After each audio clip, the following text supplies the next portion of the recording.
Hello everyone, let's practice IELTS listening module. Let's begin with section 1. Section 1 is a social situation about children's engineering workshops. Now let's see the question types. Questions 1 to 10 notes completion. You must write one word or a number only.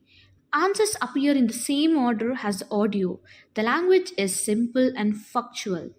You need to listen for activities for tiny engineers and junior engineers. Objects like egg, tower, vehicle, robot. Time and dates of the workshop. Location details, parking or facilities information. Now try to write the answers for the section 1, and at the end of the section 1 I will display the answers. Hello, Children's Engineering Workshops. Oh, hello. I wanted some information about the workshops in the school holidays. Sure. I have two daughters who are interested. The younger one's Lydia. She's 4. Do you take children as young as that? Yes, our Tiny Engineers Workshop is for 4 to 5-year-olds. What sorts of activities do they do? All sorts.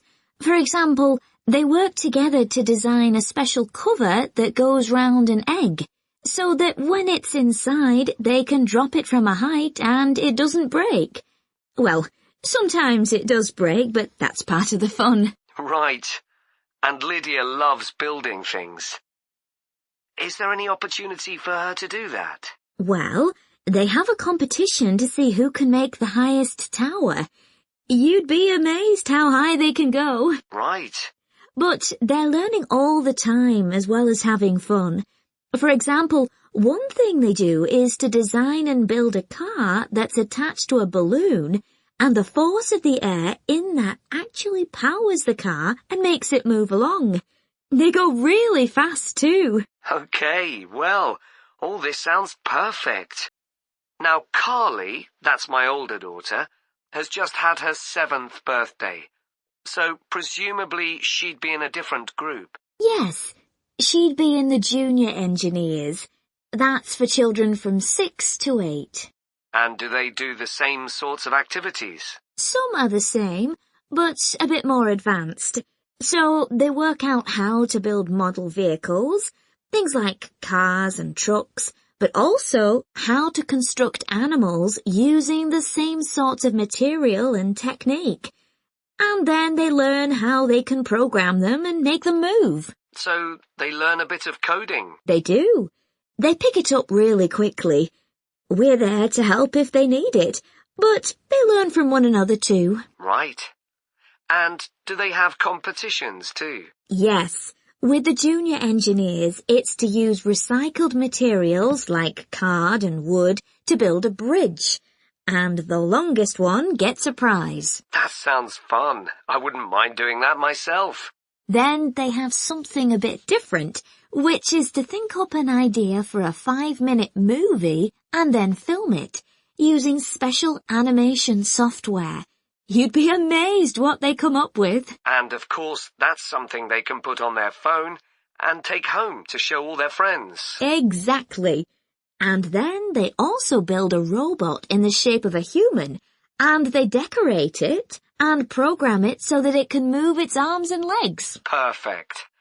So is it the same price as the Tiny Engineers?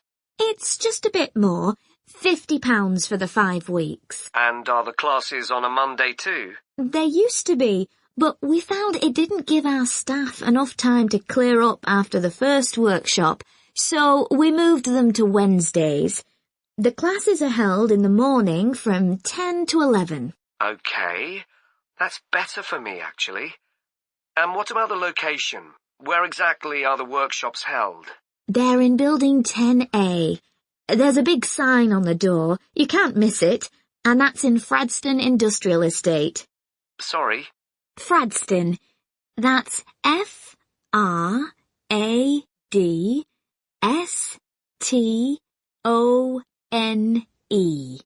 And that's in Grassford, isn't it? Yes, up past the station. And will I have any parking problems there? No, there's always plenty available. So, would you like to enroll Lydia and Carly now? Okay. So, can I have your full name?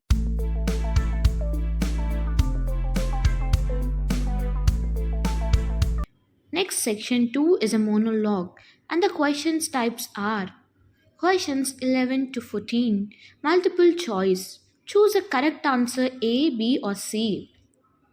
These questions are about dates, original purpose of the company, future plans, work experience, activities. Questions 15 to 20, map labeling. You have to label places on a map. You have to write the answers from the letters A to J. Focus on directional language such as next to, opposite, on the left, at the end of the corridor. Now try to write the answers of section 2, and at the end I will be displaying answers for checking. Good morning everyone and welcome to Stevenson's, one of the country's major manufacturers of metal goods. Thank you for choosing us for your 2 weeks of work experience. My name is Julia Simmons and since the beginning of this year I've been the managing director. Stevenson's is quite an old company. Like me, the founder, Ronald Stevenson, went into the steel industry when he left school. That was in 1923. He set up this company when he finished his apprenticeship in 1926, although he actually started making plans 2 years earlier in 1924. He was a very determined young man. Stevenson's long-term plan was to manufacture components for the machine tools industry, although in fact that never came about, and for the automotive industry, that is cars and lorries. However, there was a delay of 5 years before that happened, because shortly before the company went into production, Stevenson was given the opportunity to make goods for hospitals and other players in the healthcare industry. So that's what we did for the first 5 years. Over the years, we've expanded the premises considerably. We were lucky that the site is big enough, so moving to a new location has never been necessary. However, the layout is far from ideal for modern machinery and production methods, so we intend to carry out major refurbishment of this site over the next 5 years. I'd better give you some idea of what you'll be doing during your 2 weeks with us, so you know what to expect. Most mornings you'll have a presentation from one of the managers to learn about their department, starting this morning with research and development. And you'll all spend some time in each department, observing what's going on and talking to people, as long as you don't stop them from doing their work altogether. In the past, a teacher from your school has come in at the end of each week to find out how the group were getting on, but your school isn't able to arrange that this year. OK, now I'll briefly help you to orientate yourselves around the site. As you can see, we're in the reception area, which we try to make attractive and welcoming to visitors. There's a corridor running left from here, and if you go along that, the door facing you at the end is the entrance to the coffee room. This looks out onto the main road on one side and some trees on the other, and that'll be where you meet each morning. The factory is the very big room on the far side of the site. Next to it is the warehouse, which can be accessed by lorries going up the road to the turning area at the end. You can get to the warehouse by crossing to the far side of the courtyard, and then the door is on your right. Somewhere you'll be keen to find is the staff canteen. This is right next to reception. I can confidently say that the food's very good, but the view isn't. The windows on one side look onto a corridor and courtyard, which aren't very attractive at all, and on the other onto the access road, which isn't much better. You'll be using the meeting room quite often, and you'll find it by walking along the corridor to the left of the courtyard and continuing along it to the end. The meeting room is the last one on the right, and I'm afraid there's no natural daylight in the room. Then you'll need to know where some of the offices are. The Human Resources Department is at the front of this building, so you head to the left along the corridor from reception and it's the second room you come to. It looks out onto the main road. And finally, the boardroom, where you'll be meeting sometimes. That has quite a pleasant view, as it looks out onto the trees.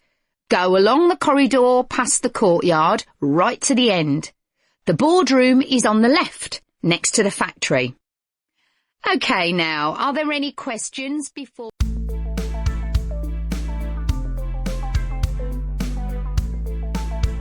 Section 3 is an academic discussion on art projects.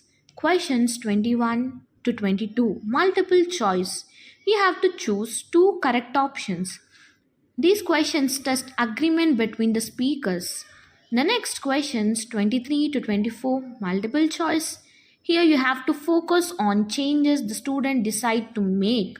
Listen for phrases like we decided to change, we agreed to add, we will remove. Next questions 25 to 30. Matching.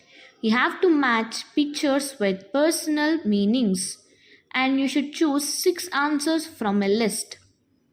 Now try to answer section 3 and at the end of the section 3 I will display the answers. How are you getting on with your art project, Tom? Okay. They gave us the theme of birds to base our project on, and I'm not really all that interested in wildlife, but I'm starting to get into it. I've pretty well finished the introductory stage. So have I. When they gave us all those handouts with details of books and websites to look at, I was really put off. But the more I read, the more interested I got. Me too. I found I could research so many different aspects of birds in art. Colour, movement, texture. So I was looking forward to the bird park visit. What a letdown.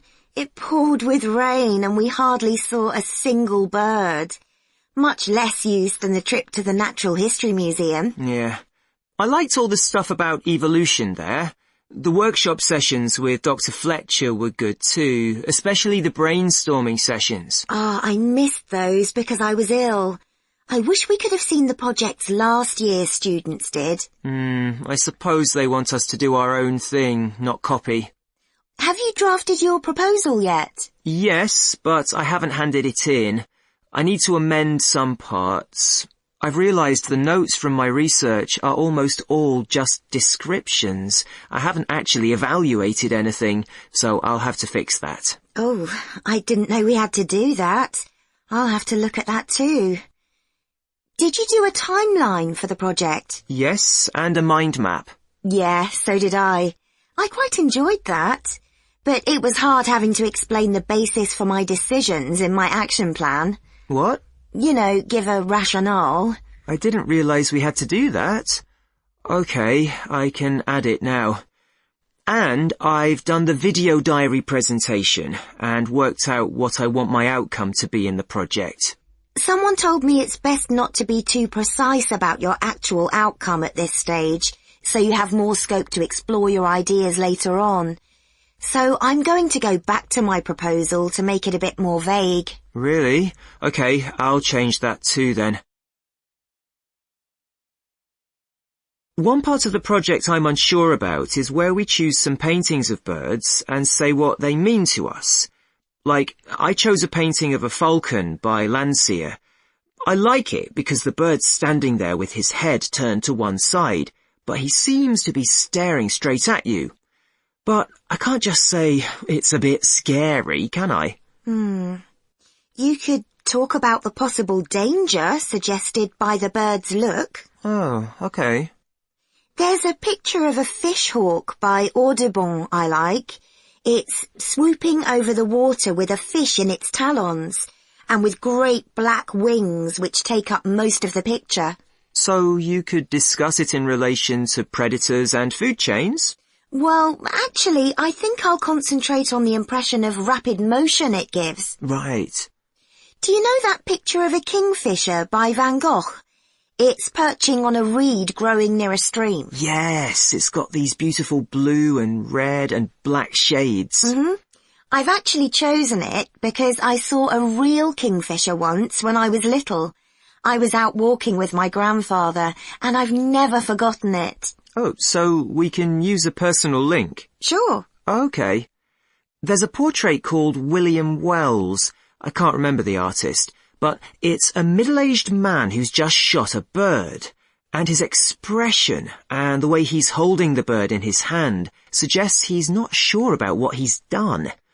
To me, it's about how ambiguous people are in the way they exploit the natural world. Interesting. There's Gauguin's picture, Vira Matti. He did it in Tahiti. It's a woman with a white bird behind her that is eating a lizard.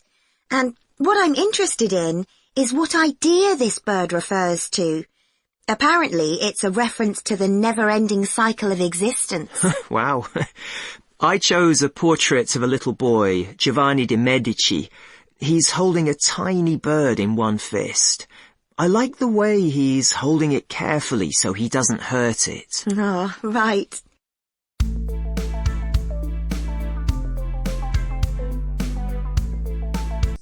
The next section 4 is an academic lecture on Stoicism. Question types are questions 31 to 40, notes completion. Write one word only. This section is the most difficult. Vocabulary is academic and abstract. And you have to listen for definition of Stoicism, ancient Stoic beliefs, control over emotions, influence on history, psychology and business, and modern relevance. Now, try to write the answers of section 4 by listening the audio, and at the end I will be displaying the answers. Ancient philosophy is not just about talking or lecturing or even reading long, dense books. In fact, it is something people have used throughout history to solve their problems and to achieve their greatest triumphs. Specifically, I am referring to Stoicism, which in my opinion is the most practical of all philosophies and therefore the most appealing. Stoicism was founded in ancient Greece by Zeno of Citium in the early 3rd century BC, but was practiced by the likes of Epictetus, Cato, Seneca, and Marcus Aurelius. Amazingly, we still have access to these ideas, despite the fact that the most famous Stoics never wrote anything down for publication. Cato definitely didn't. Marcus Aurelius never intended his meditations to be anything but personal.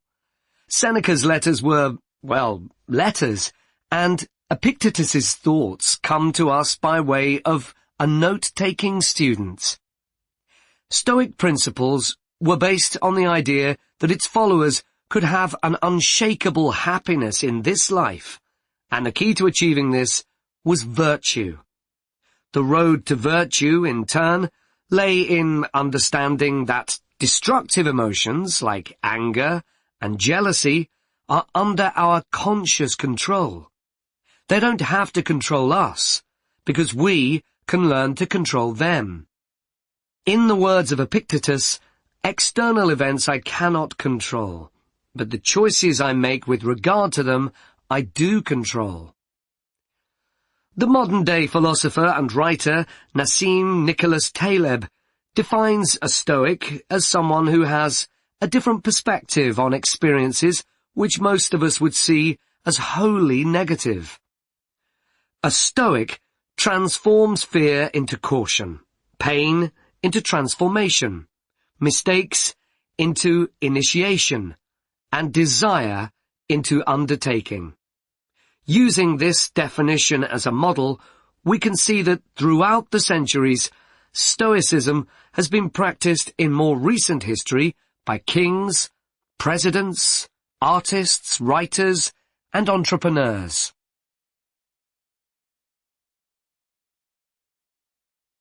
The founding fathers of the United States were inspired by the philosophy. George Washington was introduced to Stoicism by his neighbors at age 17, and later put on a play based on the life of Cato to inspire his men. Thomas Jefferson kept a copy of Seneca beside his bed. Writers and artists have also been inspired by the Stoics. Eugene Delacroix, the renowned French Romantic artist, known best for his painting Liberty Leading the People, was an ardent Stoic, referring to it as his consoling religion. The economist Adam Smith's theories on capitalism were significantly influenced by the Stoicism that he studied as a schoolboy, under a teacher who had translated Marcus Aurelius's works. Today's political leaders are no different, with many finding their inspiration from the ancient texts.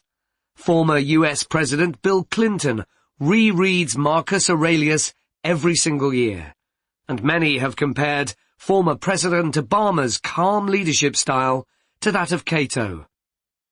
Wen Jiabao, the former Prime Minister of China, claims that Meditations is one of 2 books he travels with, and that he has read it more than 100 times over the course of his life.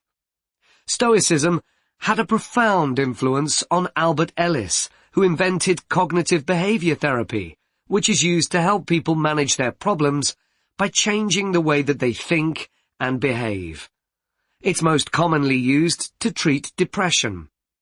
The idea is that we can take control of our lives by challenging the irrational beliefs that create our faulty thinking, symptoms, and behaviors by using logic instead. Stoicism has also become popular in the world of business. Stoic principles can build the resilience and state of mind required to overcome setbacks, because Stoics teach turning obstacles into opportunity. A lesson every business entrepreneur needs to learn. I would argue that studying Stoicism is as relevant today as it was 2,000 years ago, thanks to its brilliant insights into how to lead a good life. At the very root of the thinking, there is a very simple way of living. Control what you can and accept what you can't. This is not as easy as it sounds and will require considerable practice. It can take a lifetime to master. The Stoics also believed the most important foundation for a good and happy life is not money, fame, power, or pleasure, but having a disciplined and principled character, something which seems to resonate with many people today.